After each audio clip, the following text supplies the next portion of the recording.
guys, ako po si Kuya JPS and welcome po sa aking YouTube channel. Kung bago ka pa lang sa aking channel, mag-subscribe ka na at paki-like na po ang aking video. Today po ang topic natin is tungkol sa mga pumapalyang volume knobs, sliders, mic switch, pati yung laptop keyboard. Dito sa mga amplifier po natin, minsan po makaka-encounter kayo yung volume niya is hindi pantay. Minsan pag ini-increase nyo yung sound, meron siyang kumakalaskas. Minsan naman po meron siyang part na walang sound or minsan hindi pantay. Ganon din po dito sa mixer. Dito sa slider po niya, minsan meron siyang part na walang sound. Meron siyang part naman na pag ina-adjust nyo is kumakalaskas. Minsan naman po is hindi pantay yung sound. Sa microphone naman po natin, minsan po pag ino-off nyo, ayaw mag-off or minsan ayaw naman mag-on or minsan po maingay po yung switch niya.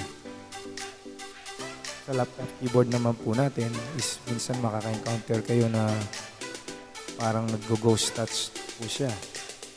Yung pong po siya siyang pumipindot or may isang character po dito sa keyboard natin na tuloy-tuloy po ang pagpindot. So, ano po yung nagiging common cause namang problem ng mga ito? Sa lahat ng mga items na ito is yung pong moisture. Kasi po sa atin po medyo humid yung hangin, mayroong kasamang moisture, saka po yung dumi. Alam naman po natin yung moisture is kalaban po ng mga electronics items na po natin. So, ano po yung solusyon ko para dyan?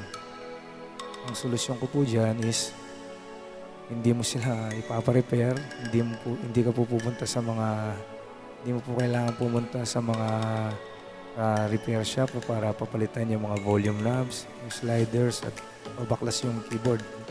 Pati po sa microphone, hindi mo kailangan papalitan yung switch. Ang kailangan mo lang po ay ito pong WD-40 na electronic contact cleaner. Ito po siya. Ayan. Iba po siya dun sa WD-40 na kulay pula at yellow. Yung po ay degreaser. Ito po ay para sa mga electronic gadgets. Panglinis po siya. At napakadali lang po niyang gamitin. Ang gagawin niyo lang po, halimbawa po dito sa slider ng ating mixer. I-spray lang po tayo. Ayan, ilalagay po natin siya. I-shake muna. Then spray. Tapos po, i-slide po natin siya ng mga ilang beses. Ayan. And then po, testingin po natin kung medyo pumapalya pa o medyo may maingay pa. Gawin po natin ulit yung proseso. I-spray po ulit tayo. Then eventually po mawawala or hindi na ganun grabe yung ingay din sa mixer. Dito naman po sa amplifier, gagawin po natin is bubuksan po natin yung amplifier and then hahanapin po natin yung kung saan po yung parte ng volume. Yung volume knob sa loob, yung pinaka-potentiometer niya. Ganito po yung itsura niya. Yan.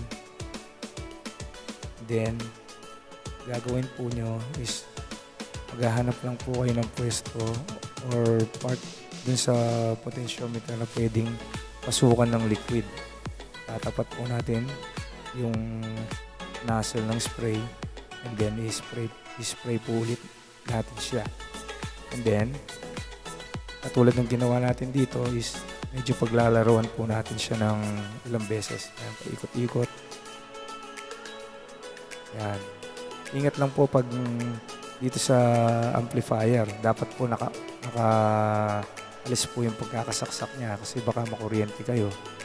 Dito na po sa mixer, okay lang po kahit naka-on na sprayan nyo kasi hindi po conductive yung ating spray. Hindi po siya makakasira sa electronics kahit na naka-on siya, mabasa, okay lang po. And then po, pag mga ilang beses nyo nang nilalaro yung volume control, doon nyo po, testingin nyo na kung